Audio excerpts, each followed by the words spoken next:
ওষুধ ছাড়াই সহবাসে দ্রুত বীর্যপাতের মাধ্যমে কিভাবে স্ত্রীকে সুখ দেওয়া যায়। ধন্যবাদ ভাইয়া সুন্দর একটা কমেন্ট করার জন্য। দেশের এবং প্রবাসের ভাই বোনদের প্রতি সালাম। আসসালামু আলাইকুম। আমি প্রভাষক ডাক্তার রিক্তা পারভিন, হোমিওপ্যাথি এবং আয়ুর্বেদিক চিকিৎসক। সবারই একই প্রশ্ন থাকে সব পুরুষ ভাই বোনদের, যে কিভাবে দীর্ঘ সময় সহবাসে লিপ্ত থাকা যায় এবং স্ত্রীকে স্বামীকে সুখ দেওয়া যায়। ঠিক এমনই একটা প্রশ্ন আজকে কোনো এক শুভাকাঙ্ক্ষী আমাকে প্রশ্ন করেছেন, ম্যাডাম, ওষুধ ছাড়াই সহবাসে দ্রুত বীর্যপাতের মাধ্যমে কিভাবে স্ত্রীকে সুখ দেওয়া যায়। ধন্যবাদ ভাইয়া সুন্দর একটা কমেন্ট করার জন্য। তাহলে এখানে বোঝা যাচ্ছে যে স্বামী কিন্তু, অনেকে বলে যে স্বামী সহবাসের সময় কিছু চায় না, কিভাবে তার সুখটা হলেই হলো, সহবাস করে চলে যায়। কিন্তু না, দেখেন সব স্বামীরাই কিন্তু চায় যে স্বামী স্ত্রী দুজন একসঙ্গে সুখ অনুভব করুক সহবাসের সময়, এবং একই সঙ্গে বীর্যপাত হওয়ার মাধ্যমে দুজন সুখ অনুভব করুক। এটা সব পার্টনারাই কিন্তু চেয়ে থাকে, কারণ একতরফা কখনো সুখ আসে না। যখন আপনার পার্টনারের সুখ হবে তখন কিন্তু আপনার ভিতরে আলাদা একটা ফিলিংস আসবে। তা আমি এখন সে বিষয় নিয়ে আলোচনা করব। তো দীর্ঘ সময় সহবাসে লিপ্ত থাকার জন্য অনেকে কি করে, বাজার থেকে মানে লুকিয়ে ফার্মেসি থেকে একটা ওয়ান টাইম ট্যাবলেট কিনে নিয়ে আসে, যে এটা খেয়ে দীর্ঘ সময় স্ত্রীর সঙ্গে সহবাসে লিপ্ত থাকবো এবং স্ত্রীকে সুখ দেবো, নিজেও সুখ নেব। কিন্তু অন টাইম কি করে, অন টাইম আপনার কিডনি ফেট করবে, জোরপূর্বক আপনাকে কিন্তু সহবাসের ইচ্ছা বাড়িয়ে দিচ্ছে, সময়টা বাড়িয়ে দিচ্ছে, বীর্যপাত আটকিয়ে রাখছে। তাহলে অন টাইম আপনার কিডনি নষ্ট করবে, একটা সময় অন টাইমে কাজ হবে না, একটা সময় কোনো চিকিৎসাতেও কাজ হবে না। সেহেতু অন টাইম ব্যবহার করা যাবে না। এর পরিবর্তে কিছু পদ্ধতি আছে, কিছু নিয়ম আছে। এই নিয়মগুলো ফলো করলেই কিন্তু সহবাসে দীর্ঘ সময় লিপ্ত থাকা যাবে এবং স্ত্রীকে সুখ দেওয়া যাবে। সব স্ত্রীরাই চায় যে তার স্বামী সহবাসের সময় তাকে পর্যাপ্ত পরিমাণ আদর করুক, অর্থাৎ ফোরফেলে করুক। তো আপনি যখন সহবাসে লিপ্ত হবেন, আপনি মনে করছেন যে আপনার দ্রুত বীর্যপাত হয়ে যায়, সেক্ষেত্রে আপনি প্রথমে স্ত্রীর কাছে গিয়ে সহবাসে লিপ্ত হতে চাইবেন না। এটাতে কি হবে, আপনার ইচ্ছাটা কিন্তু আছে, স্ত্রীর কিন্তু ইচ্ছা নেই। তখন আপনি সহবাসে গেলে 2-1 মিনিটের ভিতরে, 30-40 সেকেন্ডের ভিতরে আপনার বীর্যপাত হয়ে যাবে। আপনার যখন বীর্যপাত হবে তখন কিন্তু আপনার স্ত্রীর ভিতরে উত্তেজনা আসা শুরু করবে, আর তখনই কিন্তু আপনার বীর্যপাত হয়ে গেল, স্ত্রী কিন্তু কিছুই হলো না। সেক্ষেত্রে আপনি কি করবেন, সেক্ষেত্রে আপনি একটু টেকনিক অবলম্বন করবেন। আসলে এটা টেকনিক না, এটাই আসলে নিয়ম, যে সহবাসের পূর্বে অন্তত মহিলাদের 10 থেকে 15 মিনিট ফোরফেলে করতে হবে। কোনো মেয়েদের দেখা যায় 10 থেকে 15 মিনিট সেক্স উত্তেজনা চলে আসে, আবার কোনো মেয়েদের দেখা যায় যে 30 থেকে 35 মিনিট ফোরফেলে করার পর যৌন উত্তেজনা আসে, অর্থাৎ অর্গাজম হয়। সেক্ষেত্রে আপনি স্ত্রীকে পর্যাপ্ত পরিমাণে ফোরফেলে করবেন, আদর করবেন, দেখবেন আপনার স্ত্রী অর্গাজম হবে, অর্থাৎ সেক্স করার উত্তেজনা তার ভিতরে চলে আসবে। আর অর্গাজম হলে তার কামড়া চলে আসবে, জায়গাটা পিছিল হয়ে যাবে। এভাবে যদি 10-15 মিনিট আপনি আপনার স্ত্রীকে ফোরফেলে করতে থাকেন এবং আপনার স্ত্রী আপনাকে ফোরফেলে করবে প্রয়োজন অনুসারে, তো সেক্ষেত্রে যদি মনে করেন যে আপনারটা আগে বেরিয়ে যাচ্ছে, সেক্ষেত্রে আপনি প্রয়োজনে একতরফাভাবে স্ত্রীকে ফোরফেলে করবেন। ফোরফেলে করলে তার ভিতরে অর্গাজম হবে। এভাবে যদি বারবার ফোরফেলে করেন, দেখা গেল যে ভিতরে প্রবেশ করার আগেই 10-15 মিনিট ফোরফেলে করলে আপনার স্ত্রী 3-4 বার অর্গাজম হয়ে গেল। সে সহবাসের জায়গায় যাওয়ার জন্য একদম মানে আগ্রহ প্রকাশ করবে। আপনি তখন টেকনিক অবলম্বন করে আবার তাকে ফোরফেলেতে লিপ্ত করবেন। আর ফোরফেলেতে সব থেকে বেশি সেন্সিটিভ জায়গা হলো ক্লাইটোরিস। আপনি নারিকেলের তেল অথবা অলিভ অয়েল তেল হাতে নিয়েও জায়গাটা স্পর্শ করতে পারবেন, তাহলে তার ভিতরে আরো বেশি উত্তেজনা আসবে। এভাবে 10-15-20 মিনিট তাকে উত্তেজিত করে আপনি যখন সহবাসে যাবেন, তখন কিন্তু ফোরফিলে তাকে রানিং রাখবেন। তাহলে দেখবেন যে আপনার বীর্যপাত হওয়ার আগে আপনার স্ত্রীর বীর্যপাত, কারণ সহবাসে যাওয়ার পূর্বে তার কয়েকবার অর্গাজম হয়ে গেছে, সহবাসে যেও অর্গাজম হচ্ছে। তো সেই ক্ষেত্রে আপনি ফোরফিলে রানিং রেখে সহবাস করলে আপনার আগে আপনার স্ত্রী কিন্তু বীর্যপাত হয়ে যাবে।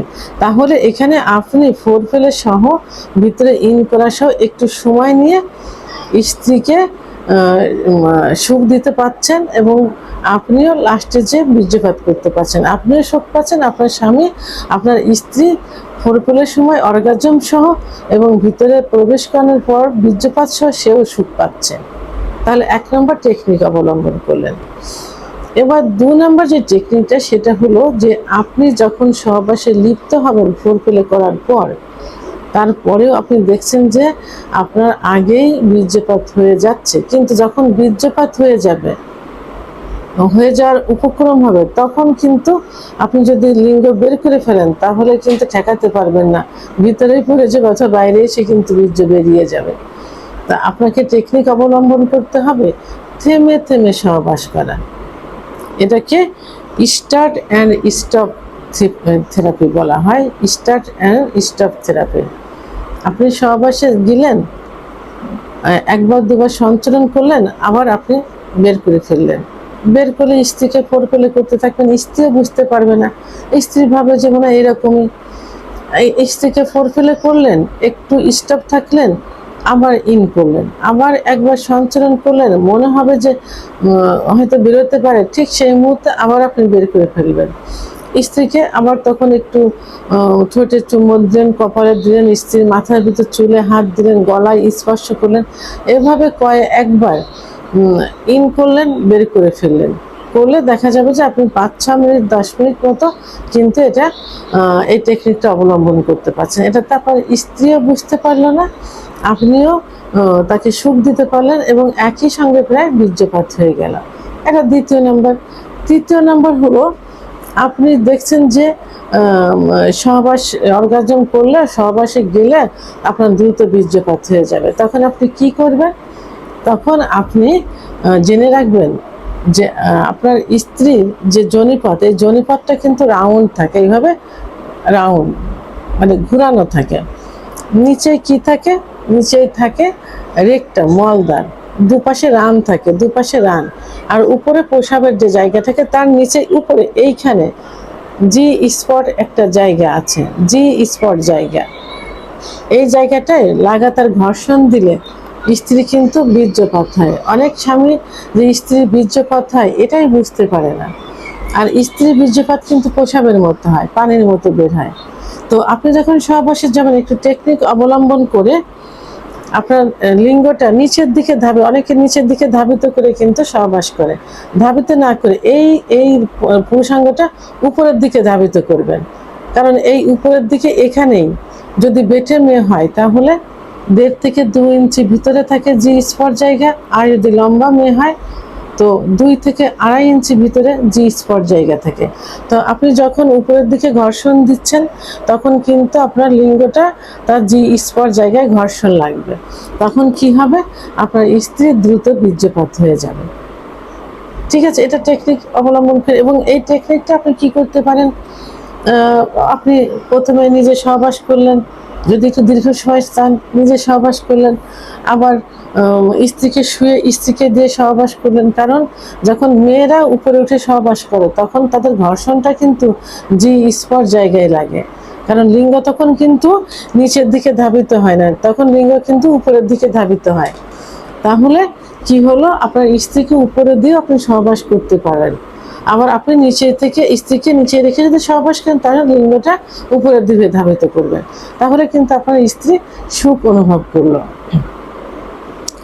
4 নম্বর যেটা আছে সেটা হলো স্কুইজ টেকনিক অর্থাৎ থেরাপি। স্কুইজ থেরাপি সেটা কি? যখন আপনি দেখছেন যে আপনার বীর্যপাত হয়ে যাওয়ার উপক্রম, তখন আপনি সঙ্গে সঙ্গে কি করবেন? আপনার লিঙ্গটাকে বের করে ফেলবেন।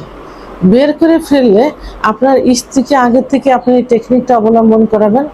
আপনার স্ত্রী সঙ্গে সঙ্গে আপনার পুরুষাঙ্গের যে ফোর স্কিন যে জায়গাটা থেকে, অর্থাৎ যেখানে মুসলমানের দেওয়া হয়, মুসলিমদের, তার উপরে ঠিক এইভাবে এইভাবে চেপে ধরবে, দুইটা আঙুল দিয়ে, উপরে দুইটা আঙুল, নিচে একটা আঙুল দিয়ে এইভাবে চেপে ধরবে। তখন কি হবে, তার যে বীর্যটা উপরে উঠে যাবে। তাহলে ওই সময়ের জন্য বীর্যপাতটা বন্ধ হলো।